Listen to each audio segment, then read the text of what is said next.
তখন আমরা বলছিলাম বাইরে পরিযায়ী শ্রমিকরা ভালো নেই, অত্যাচারিত।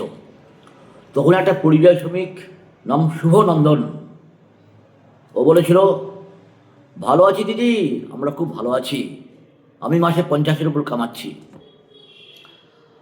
আমরা কিছু কিছু জিনিস রটে গেল, বাইরে পরিযায়ী শ্রমিক মার খাচ্ছে। রিসেন্ট একটা ঘটনা ঘটলো, একজন মারা গেল। আমরা রটানোর চেষ্টা করলাম, ওটা বিহারে হয়েছে, পিটিয়ে মেরে ফেলা হয়েছে। কি আন্দোলন দেখলাম, সরকারি সম্পত্তি ভাঙচুর হওয়া দেখলাম, মানে কি বলবো।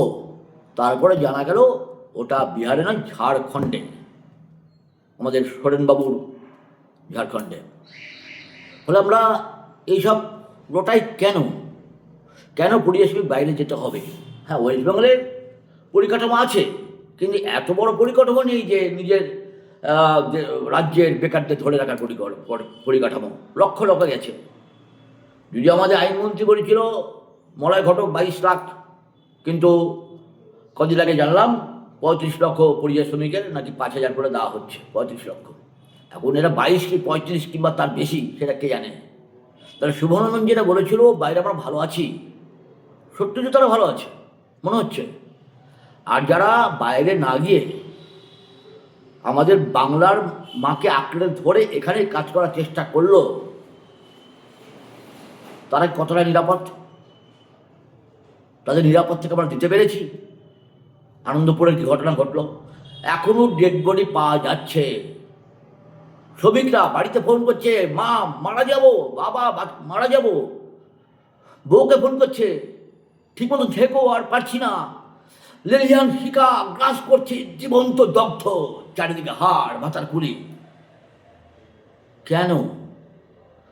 ওরাও তো পরিযায়ী শ্রমিক, কেউ মেদিনীপুর থেকে এসছে, কেউ মালদা থেকে এসছে, এই রাজ্যকে বেছে নিয়েছিল বাইরে যাব না। আমাদের কথা অনুযায়ী পশ্চিমবঙ্গের মাটি খুব ভালো, এখানে কাজ করুন, বাইরে যাবেন কেন? তাহলে আমরা কি হলো? এর বিচার কে করবে? পরিযায়ী শ্রমিকরা যে মারা গেল এভাবে, এতজন কেন মারা যায় বলুন তো? এখানে শিল্প নেই, কলকারখানা নেই, যেটুকু আছে সেখানে আমরা নিরাপত্তা দিতে পারছি না কেন? দেখুন, পরপর তিনটে 2011, 2016, 2021 এই সরকার 3বার সুন্দরভাবে জিতেছে। এটা তার সরকারের চতুর্থবারের নির্বাচন, চতুর্থবার জেতার জন্য নির্বাচন। কিন্তু অভয়া তামান্না মৃত্যুর পর এটা প্রথম নির্বাচন, কিন্তু ভাবতে হবে। তার মধ্যে আবার এরকম ঘটনা ঘটে গেল। এগুলো ঠেকাতে হবে, সরকারকে থাকতে গেলে এগুলো দেখতে হবে। এই অবাঞ্ছিত লোকদের হাতে তুলে দিলে চলবে না। এই যে মিল মালিক, এটা তো সরকারের, মিল মালিকের, কারখানার মালিকের দোষ। এগুলো ঠেকাতে হবে তো।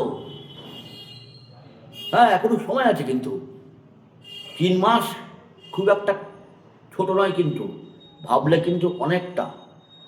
সুতরাং সময় আছে। ওকে।